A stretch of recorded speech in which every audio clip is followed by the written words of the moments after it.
Antes de la llegada de los españoles, el territorio de lo que ahora es el estado de Aguascalientes estuvo habitado por chichimecas, lo que hacía que el territorio fuera de difícil acceso.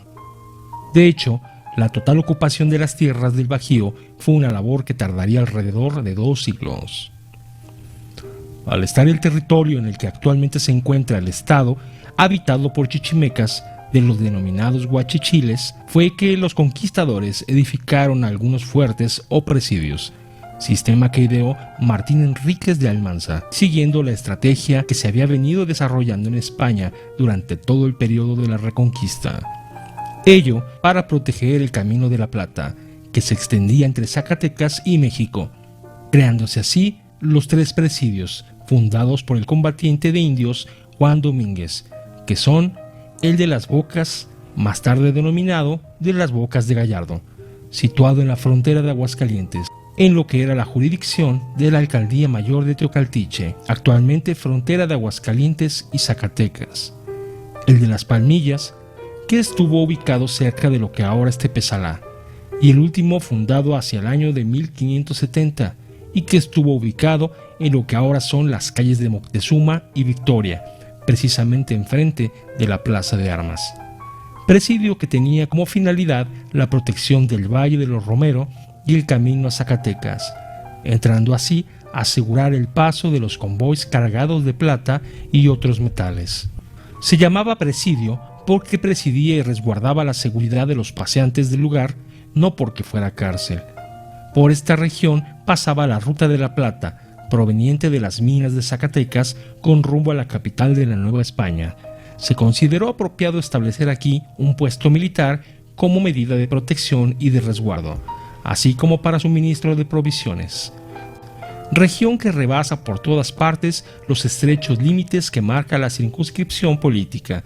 Con el tiempo, en los alrededores se fueron asentando prestadores de servicios, agricultores y comerciantes, conformando pequeñas poblaciones. Así, el 22 de octubre de 1575 se funda la antigua villa de Nuestra Señora de la Asunción de las Aguas Calientes, que debe su nombre a la abundancia de aguas termales en la zona. La fundación de Aguascalientes como villa devino de la orden que el rey Felipe II diera al oidor de la audiencia de la Nueva Galicia, don Jerónimo de Orozco, en la que estableció que debería de buscar un hombre rico que se asentara en el territorio, con la finalidad de expulsar a los chichimecas y asegurar el paso seguro.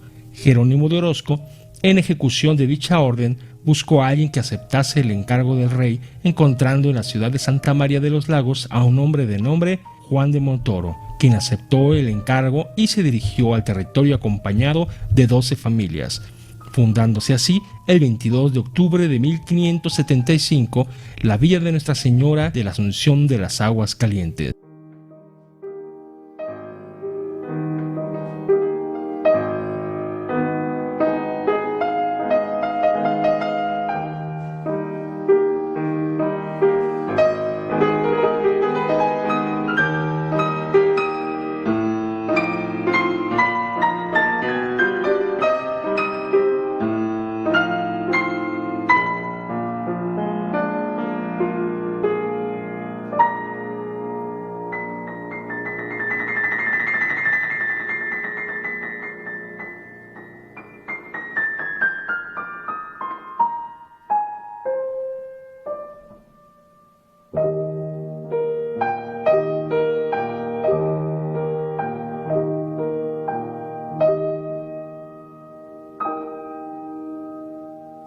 Originalmente la nomenclatura de la ciudad se dio con base en el imaginario social desde la época colonial, por ejemplo, la calle del Mundo al Revés o el Callejón de Zabalá, o con referencias espaciales concretas como la calle del Maguey, la calle del Circo o la calle de San Diego, por el templo que ahí se ubica.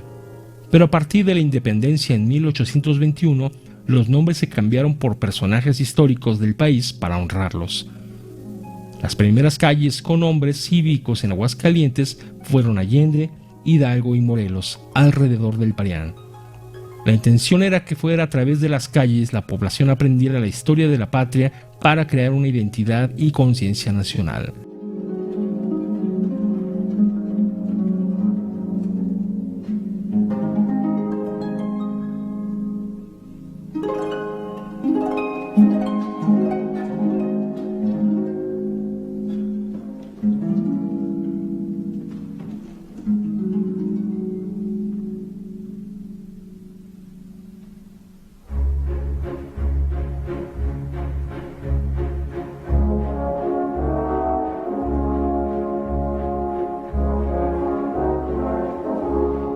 Caminar por las calles antiguas de Aguascalientes nos dará un viaje al recuerdo, a la historia y tradiciones de este maravilloso lugar. Hay que difundir y promover nuestro patrimonio histórico y arquitectónico.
Así estaba la entrada principal a la ciudad, con hermosas construcciones en la calle del Obrador.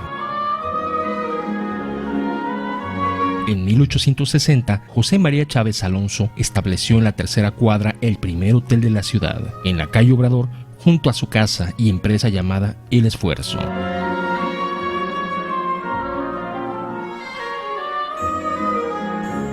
La fuente del Obrador se encontraba casi esquina con Rayón y frente a la construcción que ahora es el Heraldo.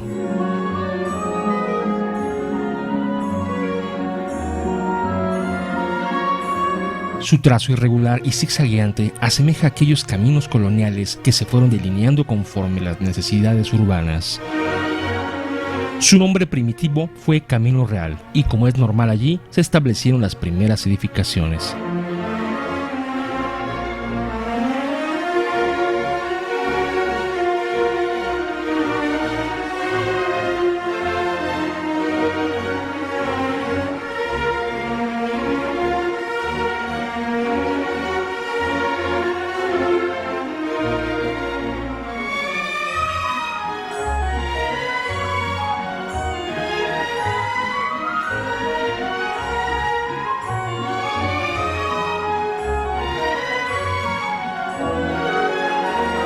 Como la casa del fundador Juan de Montoro, en la que actualmente es Vancomer. La calle adoptó diferentes nombres según se fue poblando.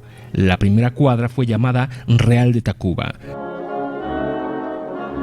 la segunda Colombia, la tercera y cuarta de Zacatecas. Una de las construcciones más bellas fue la que existió cerca de las calles Rivero y Gutiérrez, conocida como la Casa del Conde Rull, la cual fue destruida.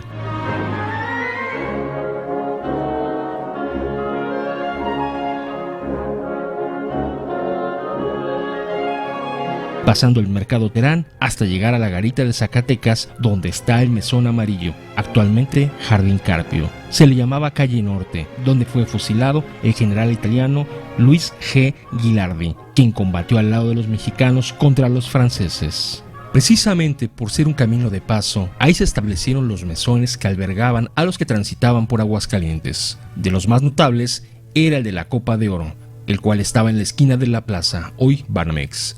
Después estuvo la hostelería de Solana, en la casa misma de los Montoro, Vancomer. Ya en el siglo XX, en ese mismo lugar fue la cantina La Puerta del Sol. Por la misma calle se ubicaba el mesón de diezmo, llamado después La Trinidad, en la esquina de 5 de Mayo y Allende.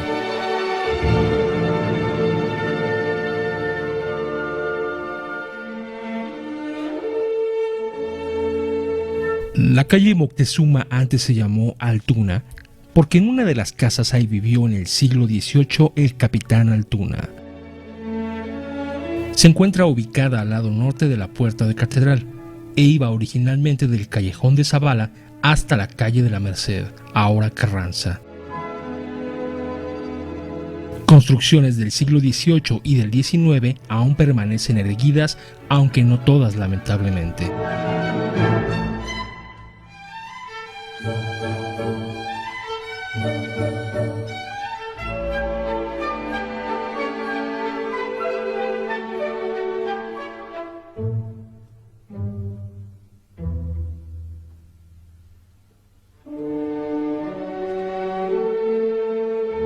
Sobre ellas importantes casonas de familias de abolengo vivieron aquí, así como las construcciones del famoso Hotel París y tiendas de comercio. Vemos el antiguo restaurante Mitla, así como el lobby bar.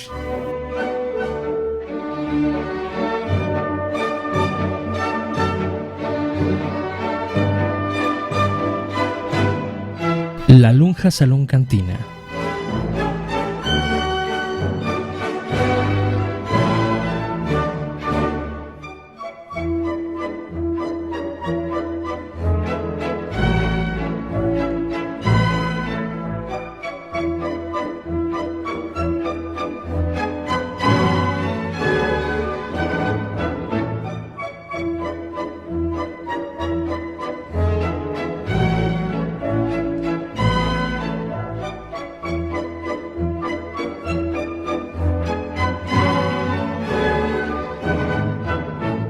Con el pasar de los años, la calle se abrió a la modernidad y con esta al transitar de los vehículos de la época.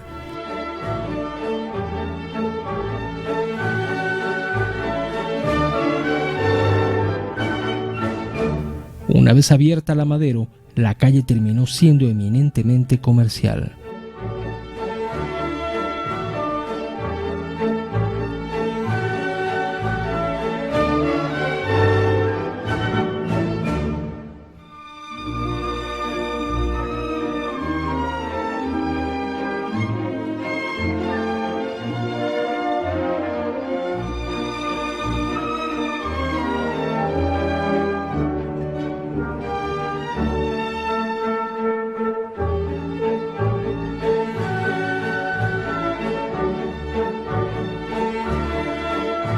El nombre de Plaza de Armas nos remite a la vieja usanza medieval, ya que los castillos y ciudades amuralladas contaban con un espacio abierto presidido por la imagen heráldico nobiliario correspondiente, también conocido como escudo de armas, como vemos en lo que es ahora Palacio de Gobierno.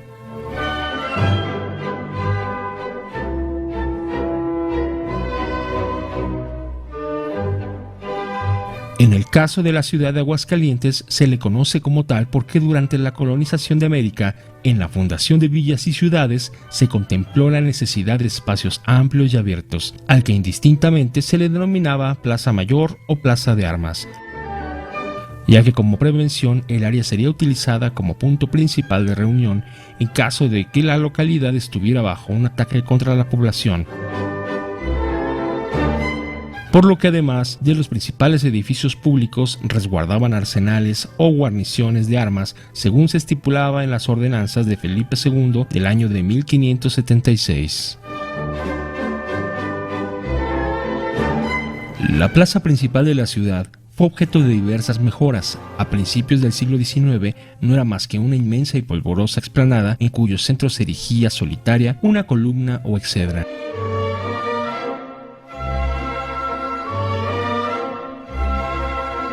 En 1841 se construyó una fuente, se sembraron los primeros árboles y se comenzó el trazo de andadores interiores. En 1880 estaba convertida en un centro muy activo de la vida social, mientras la gente mayor platicaba o simplemente dejaba pasar el tiempo. Los niños jugaban y llenaban el ambiente de su algarabía. En 1899, el gobernador Rafael Arellano decidió mejorarla de manera integral. Se colocaron más de 100 bancas metálicas y se embanquetaron con cemento inglés de primera clase todos sus andadores. Lo que enojó a la gente fue el sacrificio de los antiguos fresnos, que templaban el clima y regalaban con su sombra a los platicadores.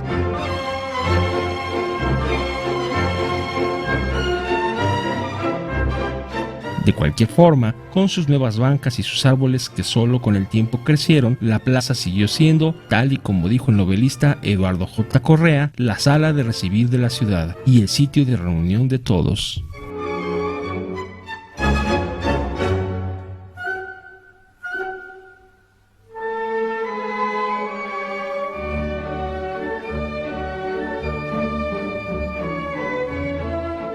En el año de 1945, la plaza principal fue sometida a una total remodelación por parte del ayuntamiento que entonces encabezaba Enrique Osornio Camarena, que a pesar de darle una nueva fisonomía, no se le cambió el nombre, siempre se referían como las obras de la plaza principal.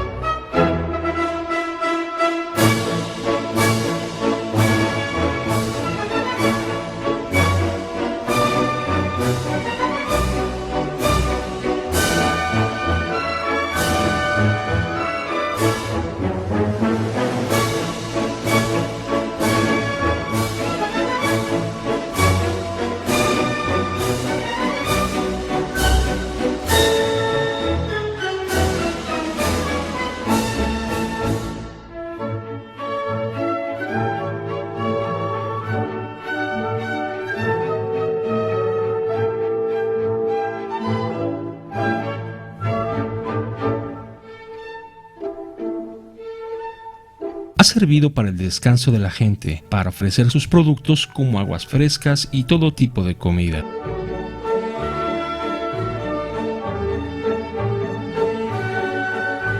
La Catedral Basílica ha sido testigo mudo de las transformaciones que ha sufrido este emblemático lugar que es la plaza. Unos para bien y otros pasarán a la historia como cambios sin razón de ser y de caprichos de gobernantes en turno con muy malos gustos, por ejemplo, el último que sufrió.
Lo que la mayoría de la gente desconoce es que la exedra no es la columna que se encuentra en el centro de la plaza, sino el hemiciclo de cantera, y que viene del latín que significa asientos en torno a pórticos. Para entenderlo mejor, es el lugar para sentarse que están en torno a la propia columna.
Durante el sexenio de Rodolfo Landeros Gallegos, 1980-1986, después de 40 años, la plaza principal fue sometida a un cambio considerable de su fisonomía.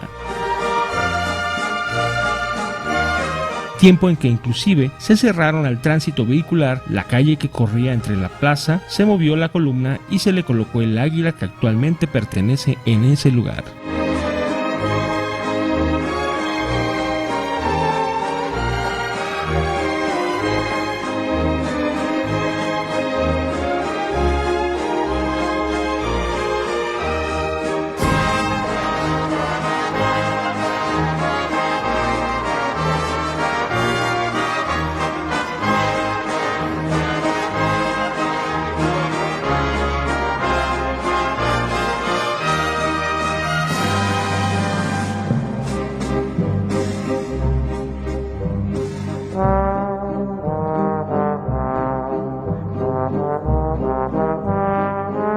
Calle que se llamaba El Ocaso porque su dirección iba hacia el lado poniente de la villa.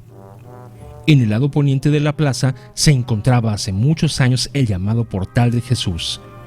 Fue construido a iniciativa del párroco Mateo José Arteaga y Rincón Gallardo en el año de 1761. El edificio estaba conformado por 12 arcos de cantera, con rasgos moriscos y remates en la parte superior de cada extremo. En ese sitio se ubicaban 6 tiendas con sus trastiendas y sus anexos que ostentaban los nombres de El Nido de las Águilas, El Coyote, La Paloma, El Rifle, El Gallo y El Ciprés, una hermosa casa coral y el Mesón de Jesús. Los comercios ahí ubicados daban vida a esa parte de la plaza principal. Al poco tiempo, como el portal estaba completamente desalineado, cubriendo casi la mitad de la calle José María Chávez, se mandó a demoler. Solo el mesón fue aprovechado por el ayuntamiento para convertirlo en alhóndiga o mercado de cereales y bodegas para almacén de maíz, después en cuartel y más tarde se adquirió con el objeto de construir el actual Teatro Morelos. En esa esquina estuvo el taller de José Trinidad Pedrosa y fue quien enseñó el arte del grabado al genio José Guadalupe Posada Aguilar. El edificio pasó a ser de propiedad de los Doer y en los 40 se construyó un edificio de arte deco. En el año de 2014 fue demolido indebidamente por el gobierno de Lozano de la Torre. Cambió su nombre por el de Nieto en honor al gobernador Felipe Nieto, quien vivió en esta casa.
Notable de la era porfiriana fue el Teatro Morelos, inaugurado con gran pompa en agosto de 1885. Ya el gobernador Esteban Ávila había concebido en 1860 el grandioso proyecto de edificar un teatro, pero la falta de recursos y la inestabilidad de la época se lo impidieron. La idea fue retomada a principios de 1882 por el gobernador Rafael Arellano, quien organizó una compañía encargada de la construcción y se empeñó de manera personal en el asunto. Según él, se trataba de una mejora de la mayor importancia para la ciudad. Con el apoyo del ayuntamiento y de algunos vecinos prominentes, se adquirió el predio a propósito.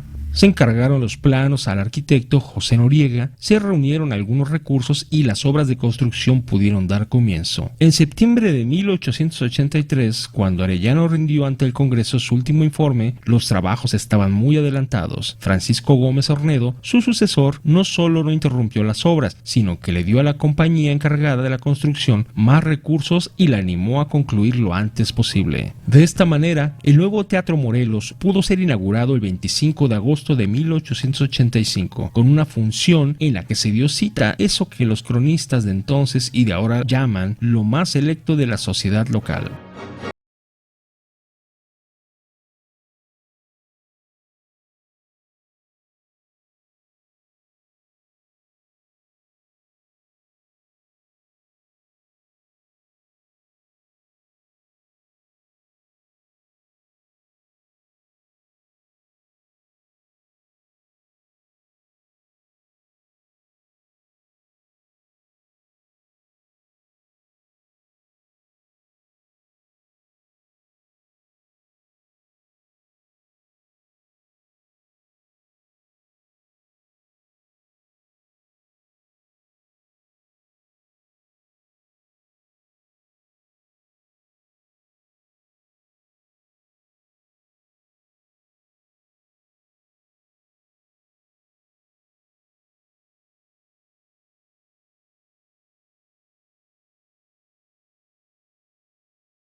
Que en un tiempo fue también biblioteca y se veían películas patrocinadas sobre sus paredes. Vemos las modificaciones hechas con el pasar del tiempo y con ellas la modernidad. El edificio Doer, que pasó a ser propiedad del doctor Hernández Gómez, se transformó en edificio Art Deco, donde hubo departamentos habitacionales, primero una gasolinera y después fue terminal de autobuses, restaurantes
Jardín de San Marcos. Cuando el pueblo de indios de San Marcos se incorporó como un barrio de la ciudad de Aguascalientes, este únicamente contaba con una pequeña plazoleta. Los pobladores demandaron al ayuntamiento un lugar de esparcimiento más grande para satisfacer así sus necesidades. El 3 de mayo de 1842 se otorgó un terreno para crear un pequeño parque. En él se construyó una glorieta central, un asta y algunas bancas rodeadas de rosales.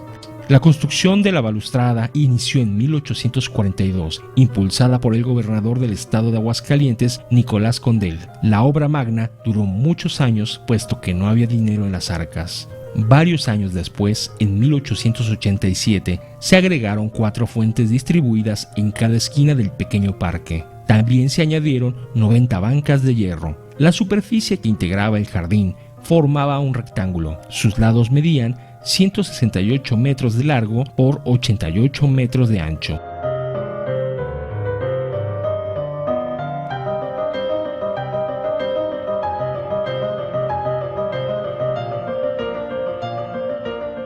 La inauguración del kiosco se realizó en 1891, siendo este de hierro fundido, con 20 jarrones y una hermosa fuente.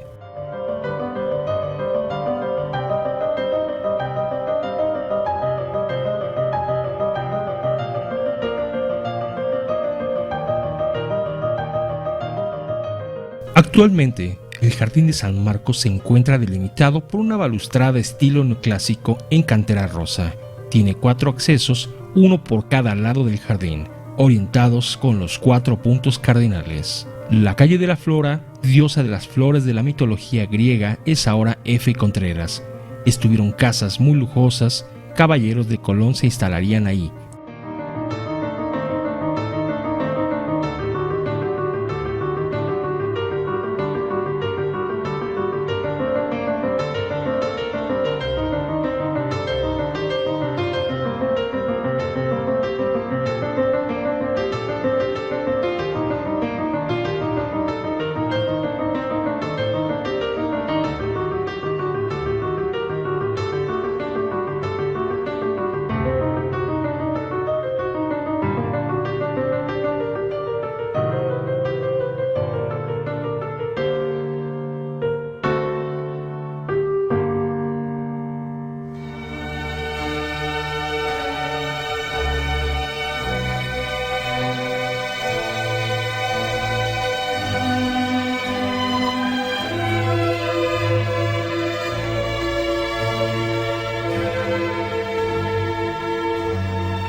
Así también la del Eve, diosa de la juventud, que es ahora calle Manuel M. Ponce, en honor del gran músico que ahí vivió. En ella vivieron personajes importantes como el exgobernador Chapo Rodríguez, el importante empresario J. Noel Ibarra de la Torre, la familia Parga, entre otros.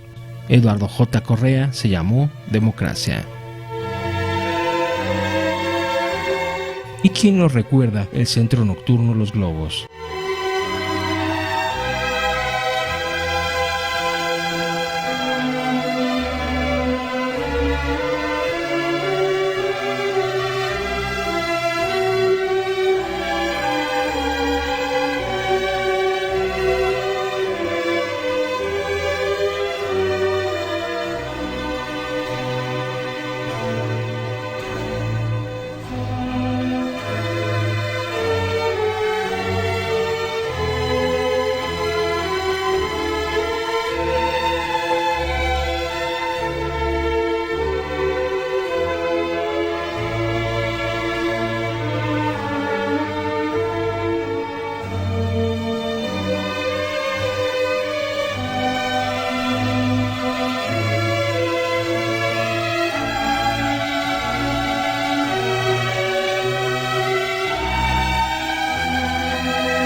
Fundición. También se abrieron la avenida de la Fundición, que comunicaba el barrio de Guadalupe con el establecimiento de ese nombre.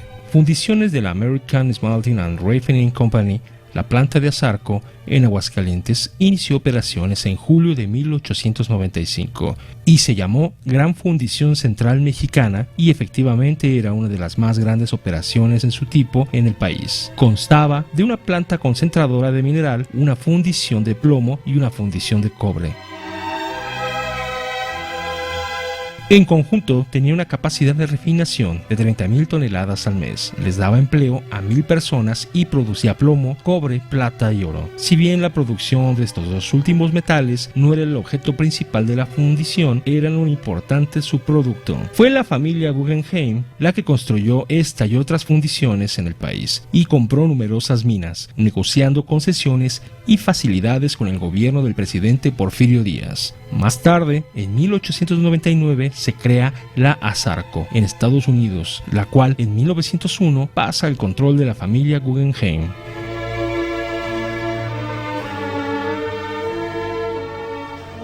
San Ignacio.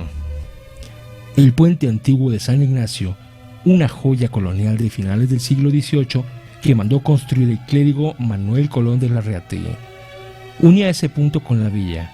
En la actualidad aún prevalece, sobreviviendo a inundaciones y fuertes corrientes, así como a la modernidad.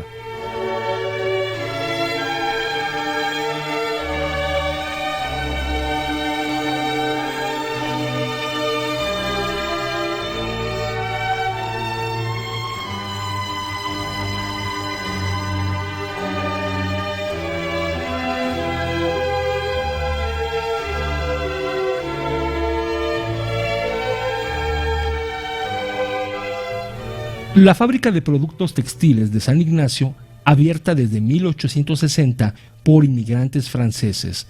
Sticker, quien con creatividad emprendió la tarea de iniciar la aventura de instalar dicha fábrica, y de menor manera los hermanos Cornu, considerado como hacienda por muchos, sirvió de lugar para paseos de familias aguascalentenses de la época.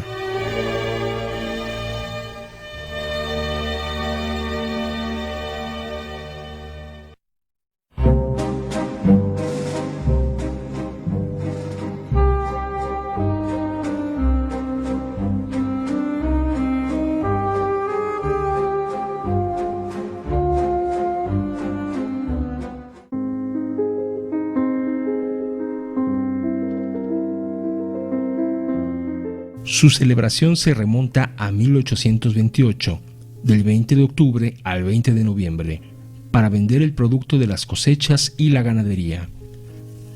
En aquel entonces competía con las ferias de Acapulco, Jalapa y San Juan de los Lagos.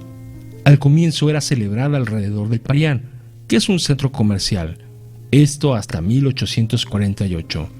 Los vecinos pudientes reclamaron a las autoridades todo el desgaste que conllevaba la realización de la feria, incluida la lata de soportar tanto borracho, así que concedió el cambio de sede al entorno del Jardín de San Marcos. Este espacio fue construido en un terreno donado por la Iglesia Católica y se conserva hasta hoy. Al ser completado el jardín, la celebración fue cambiada de noviembre a abril, para coincidir con las fiestas en honor del santo patrono. Se realizaban también exposiciones de lo más novedoso en maquinaria agrícola e incluso se mostraban inventos para el campo. El salón de exposiciones estuvo presente hasta 1888. Desde 1942 se organiza un concurso de belleza para elegir a la reina de la feria. En 1958, la feria fue elevada al rango nacional por el presidente Adolfo López Mateos. La construcción de la Plaza de Toros San Marcos comenzó en 1896 y fue terminada en solo 48 días. Fue inaugurada por Juan Jiménez, el ecijano, lidiando toros de la ganadería de Venadero el 24 de abril de ese mismo año. La elección de la reina de la Feria de San Marcos era todo un acontecimiento social que preparaba el ánimo de la gente para participar en los festejos. Es el preámbulo que conjuga la alegría, la belleza el espíritu de competencia, la emoción y el colorido con que se va tiñendo el ambiente de este gran acontecimiento enaltece año con año a nuestra ciudad y su gente. En los años 20 y 30 era común que periodistas, comerciantes y dueños de cines participaran de forma muy activa en el proceso. La primera reina de los festejos abrileños fue Paz Romo de Vivar en el año de 1924. El año siguiente no se llevó a cabo el evento de elección y fue Dolores Arias Benavente quien portó la corona en el año de 1928. Angelina de la Mora, 1927. María Luisa Sánchez Ramírez, 1928. María Refugio Salado, 1929. Virginia Ibarra Mora, 1931.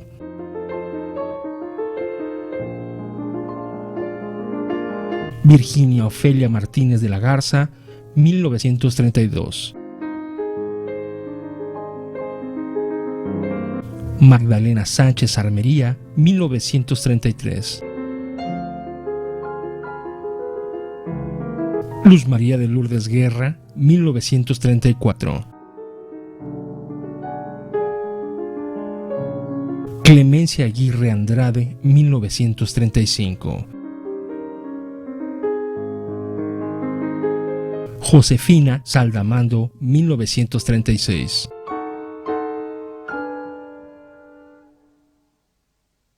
Elena Cuellar Ahuira, 1937.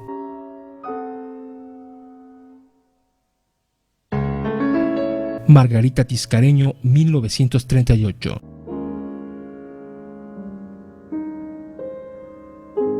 Guadalupe Medina Ramírez, 1939.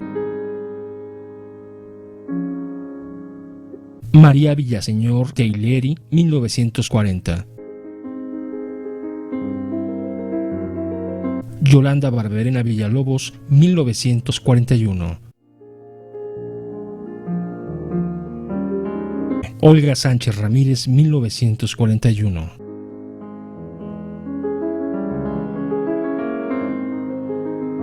Marta Manjarres Pimentel, 1942. Cecilia Leal Arregui, 1943.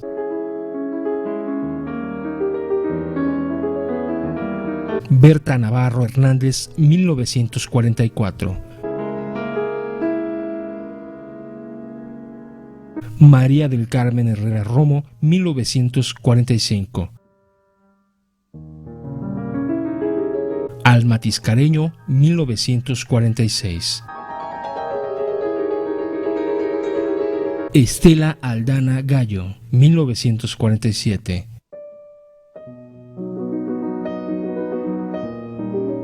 Alicia Díaz de León, 1948.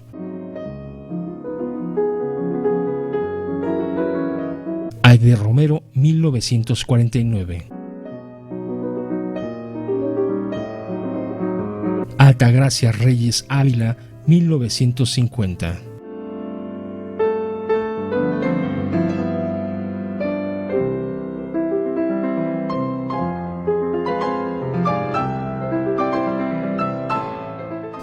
María Antonieta Álvarez, 1952. María Luisa Mier Madrazo, 1953.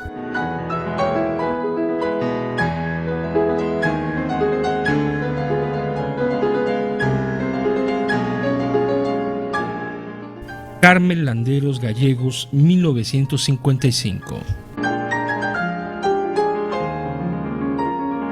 Rebeca Campos de Anda.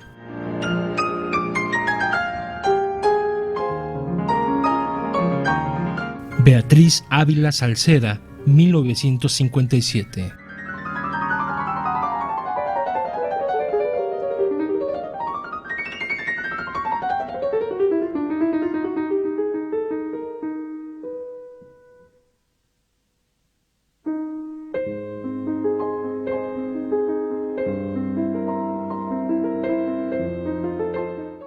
Belia Ruiz Esparza, 1960.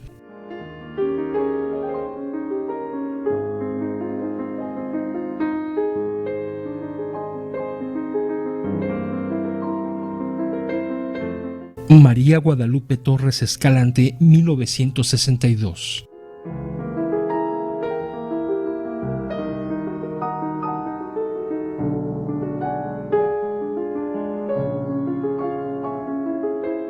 Yolanda Muro Cornejo, 1964. María Elena Torres Escalante, 1965.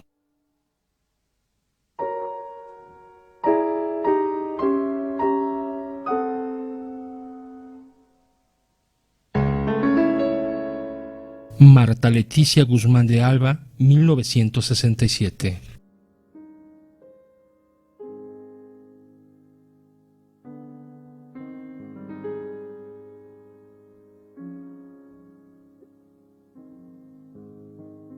Olga Delgadillo, 1969.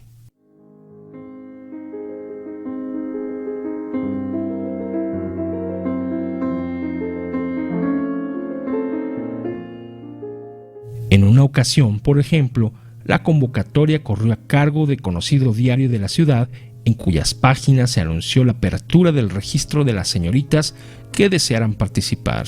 Reunida la lista de participantes, se ponía a la venta los cupones para la votación en 3 reconocidos establecimientos comerciales, en donde eran colocados los buzones y la gente acudía a depositar los sufragios a favor de la candidata de su preferencia. Finalmente, el cómputo se celebraba a puerta cerrada y la candidata electa se resguardaba hasta su presentación oficial, un acto lleno de solemnidad que podía ser un desfile, un festival o la propia coronación. Este primer paso, muy importante por cierto, casi siempre ha sido por invitación de los organizadores. La elección de la reina de la Feria de San Marcos era todo un acontecimiento social que preparaba el ánimo de la gente para participar en los festejos. Es el preámbulo que conjuga la alegría, la belleza, el espíritu de competencia, la emoción y el colorido con que se va tiñendo el ambiente de este gran acontecimiento. Enaltece año con año a nuestra ciudad y su gente. En los años 20 y 30 era común que periodistas, comerciantes y dueños de cines participaran de forma muy activa en el proceso.